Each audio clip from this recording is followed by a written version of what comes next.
Hi, my name is Muhammad Hashir, and today I will be talking about the use of word processing software, Microsoft Excel and PowerPoint for business use. Section 1 is word processing software. So what is word processing software and why is it used? So word processing software allows the user to efficiently perform tasks and professionally. It's used in many sectors like business, education and finance. In the next few slides, I'll be talking about how you can upskill your company or cause by creating attractive work. So your first step towards creating a document is to create a file. It's advisable that you name the file something relevant to the work so it's easier for you and the user to navigate. To create a file, you'll right click on your screen, head over to the new button and click folder. This will allow you to create a folder, and you will also be able to change the name of the folder.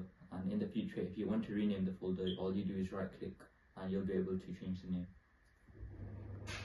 Creating a Word document file and saving it into your folder is very simple. You load in the Word you open the Word app and you click the blank document. Now when clicking the blank document, you will be brought into a page with tools at the top. Then you head over to the file button at the top and click Save As. Once you click Save As, you will be taken to Browse, and once you click the Browse button, you will be able to click the folder you want to save your file in. I'm saving it in my presentation, which is over there, and I'm going to name it something relevant to what I'm doing so it's easier for me and the user to navigate. So paragraphs is the fundamental thing to learn in creating a Word document. They group related information together and separate themselves from non-related information so it does not distract the user. In Word, there are many ways to create paragraphs. You can either write the paragraph as soon as you load into the Word document, or insert a text box and write it like that. The paragraph structure information clearly and present information in a presentable way. You can also format paragraphs in many ways, which can be very useful for different instances such as a newsletter. So over here you can see that I clicked onto the insert button and I've inserted a text box. You can also draw a text box or insert a text box by yourself. You can also create a table of contents in your document, and it's a great way for the user to navigate through your document, especially if it's a big one. Using a table of contents will help the user navigate through your document, and it's always best to create a table of contents on a new page to keep everything clear and neat. So how to format and style your document. Formatting allows for the design and style of your text, ensuring that it is eye-catching and presentable to the reader. Formatting is essential for almost any document where information is present, and formatting information ensures structure and presentation of the document. The next few slides will show the examples I've listed over here. So first example is paragraphs, which will help you to structure information and clearly output it so the reader can understand what is being written onto the screen. You can also select bullet points and style how you want. So you can either use numbering points or bullet points. Bullet points structure key points with no rank of importance, and they're used to convey multiple points. Numbering points have a measure of importance and could be used to follow instructions or rank something based off of importance. You can select the bullet points by heading over to the home page and selecting the button with the 3 lines and dots. You can also use a drop down bar which changes the size of the text, which is also navigated on the home bar next to the formatting button, and the formatting button will allow you to change the format of your text. You can also change the color of your text by selecting the A with red under it, and this will allow you to choose a group of colors. You can also select more colors if you're not happy with the color that are given to you, and can choose a more accurate color representation. These buttons can allow you to format text based off its relevance. For example, if you're writing a title, you can make it bold and underlined to signify importance. Mine is just an example of them altogether. So as you can see here, there's 3 options, and you can use them to make something stand out compared to the rest, such as the title. And you can also align your text. So if you have an image, for example, you'll be able to align the text next to it, making it clean and structured. You can also use a ruler for indentation, and indentation is the white space you see before beginning a sentence or your paragraph.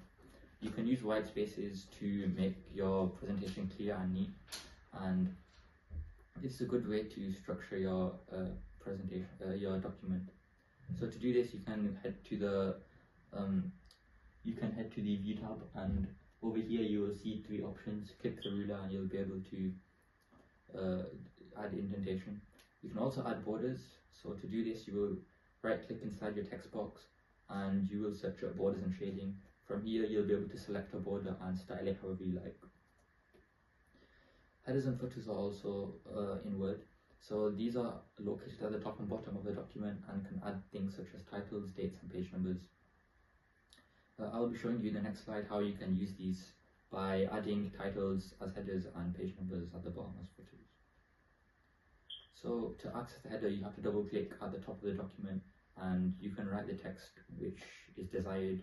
So if you want to write the title of your text and present it on every page, you can do that. And to insert the page number, head over to insert and select the page number which is located on the right hand side, and you can choose where you want to add the page number at the top or bottom, and for this example I chose bottom. Then you can format the page number however you like and you'll be given a page number. Now when you insert a new page, you will see your page number and the title each time. So creating and using tables in your document. So tables store data neatly and in an ordered way. You can store local events, dates, times and locations in a table to make it easier for the reader to read. They are used in many sectors like business and education, and you can import tables from resources such as Excel, or import Excel from Word itself, which is a great option. For your work, it's very important to understand tables and how they're used, and in the next slide I will show you how to create tables with Word and Excel to do it. So head over to the Insert tab on Word and you will want to click the table. Moving your mouse left or right on the squares will increase the column size and decrease it. Moving them up and down will increase and decrease the row size, and you have made a table. You can also insert a table yourself, and that's a much easier way to make a table. You can also use the Excel instead. So at the bottom it gives you an option to use Excel spreadsheet, so it will import an Excel spreadsheet for you to use, and if you need mathematical calculations, this is a perfect way to use a table. So importing a wide range of external materials. So if you want to import images, clip art, graphs, etc., you can copy and paste them into your document. And if you're presenting your document to the public or audience, it's more important to reference your work in order to avoid plagiarism. Importing materials will save you a huge amount of time. You'll be able to reference and describe materials properly. It ensures the document is understandable to a wide range of audience, and it also helps you efficiently complete tasks. I'll show you a demonstration on how you can import materials for you to use in your document. So if I click out of this and we head over to Word, for example, we can we can import materials such as an Excel table by heading over here to Excel and copying a portion of table library. We Control C and we go back to our Word document and we right click and we can format it as we want to in Excel, or if we want to use Word formatting. So I will use Excel. So now we have imported a material and now we can use this however we want. We can also import images by going on to Insert and going on to Pictures, and we can upload it from our device and we can browse our images that we want to use, or we can use an online image as well.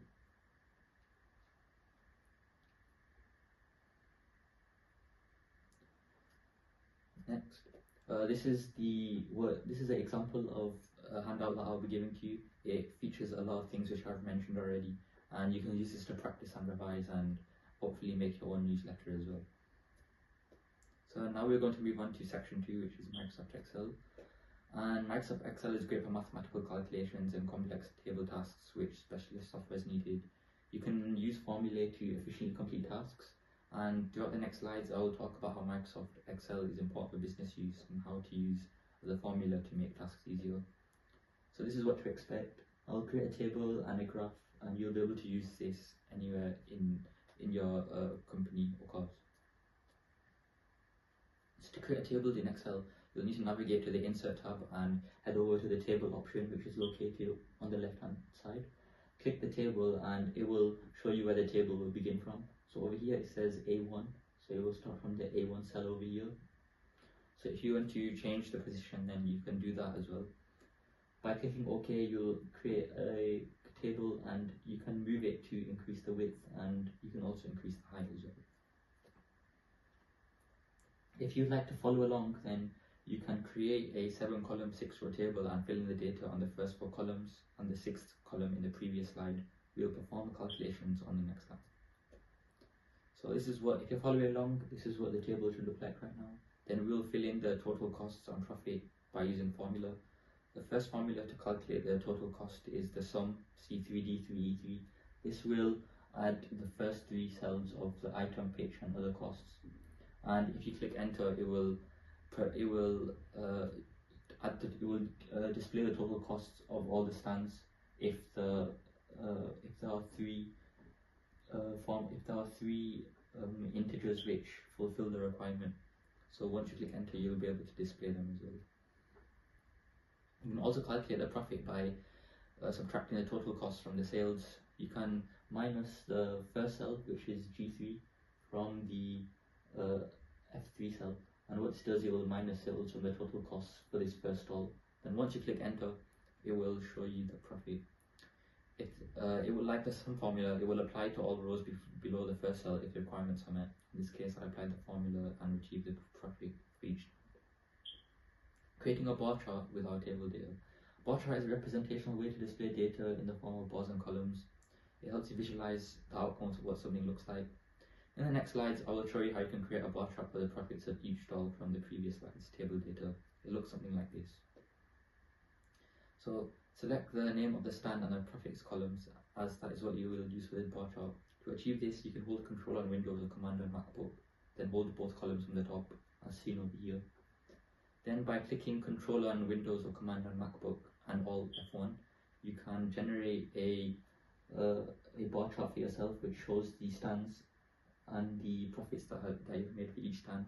You'll now be able to create bar charts and can now use them in a business environment. Section 3 is Microsoft PowerPoint. So Microsoft PowerPoint is a presentation software which is widely used all around the world to make presentable presentations. It offers a variety of features and can be used in many instances. In the following slides, I will talk about how you can amplify your work with producing presentation slides. So to save and create a PowerPoint file is the exact same process as Word. However, all you need to do is open the PowerPoint app and everything will look almost the same. So to create neat and clear slides, you will need to use short titles, keep font sizes big enough for the audience, and convey one idea per slide. It's necessary to convey points with neat and clear slides, and by doing so, it will make your presentation quality much better. And using themes and designs in PowerPoint will allow you to change the background of your slide, make it much more appealing to the user. You can also use format background, which will change the color and gradient of your slide, which can also appeal to many users. Adding text and objects is very simple. You can insert a text box by going onto the Insert tab and going onto Text Box. You can either insert it yourself or you can have a pre-made one ready for you. You can also copy and paste images into your slides, which I showed in the previous example for Word. You can also print your screen if you want to print something on your screen and paste it into your PowerPoint as well. This is great for readers to understand as well. Using transitions and backgrounds. Transitions and backgrounds allow for flashy and eye-catching slide performances. It's appealing to the audience of your slides, and an example of these are when you have a star employee for the month and you need to make slides as interesting as possible. To apply transition, head over to transitions at the top. When clicked, you should be able to see a wide range of transitions available for you to use. Background colors can be applied by heading to design and navigating to format background, as mentioned earlier. In the next slide, I will show you an example of these tools being used together. So this is what I've created. It talks about everything I've mentioned for the presentation, also included a transition. I've made sure to reference it and I've used colors and designs to make it appealing to the user. This is the end of the presentation. Thank you very much for listening to my presentation. I hope you're now much more confident on how to create documents, presentations and spreadsheets for your business or cause. You can now apply these skills in your work. And the handouts are mentioned within the slides wherever they will be given to you as well. So thank you for listening to my presentation, and hopefully you'll be able to use what you've learned in an actual business environment.